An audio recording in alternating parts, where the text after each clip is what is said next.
એક જગ્યાએ અમારો પ્રોગ્રામ હતો ને, એક છોકરો રાડો રાડ, અમે તો અમારે કલાકાર બેઠા હતા, એને વળી તેડી લીધો નાન તેને વળી પૂછ્યું તારા બાપુનું નામ શું? કે ભગાભાઈ ઘીવાળા. મેં કેટલી વાર જાહેરાત કરી, ભગાભાઈ ઘીવાળા જેનું જબરજસ્ત નામ છે એનો છોકરો ખોવાઈ ગયો, અહીં સ્ટેજ ઉપર છે, આવીને લઈ જાય. ન આવ્યા, 3 કલાકે હમેથી જ ઊભા થયા કે હવે અહીં લાવો. મેં કીધું કયું ના અમે બોલતા હતા? મને કે છોકરું રોવે તો એનો રિયાઝ થાય અને અમારે ઘીની જાહેરાત થાય ને.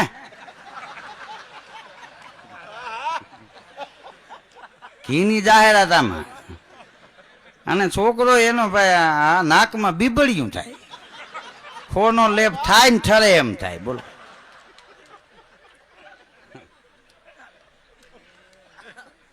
હા વગર માનતા નો હોય એવું લાગ્યું.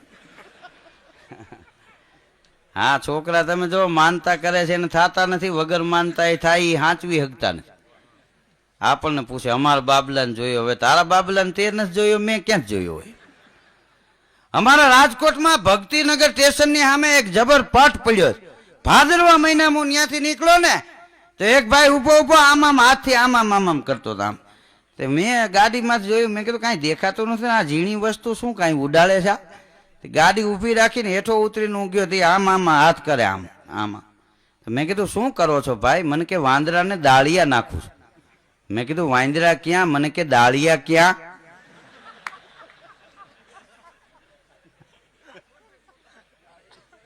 બોલો, પિતૃ મહિનો છે ને, જરા પુણ્ય થાય. મેં કે તમારી પેટીને મોંઘવારી નહીં નડે. આવી રીતે તો રોજ કીધું તું દાળિયા નાખ, વાંધો ન આવે. હા એક જમાનામાં ખેડૂના ઘરમાં બહુ પોઝિશન નબળી હતી, એમાં દુકાળ પડે. આપણો દેશ ખેતી પ્રાધાન્ય દેશ, તો ખેડૂ વાળીએ ધાનની દોણી લઈ જતો, માથે લુગડું બાંધ્યું હોય,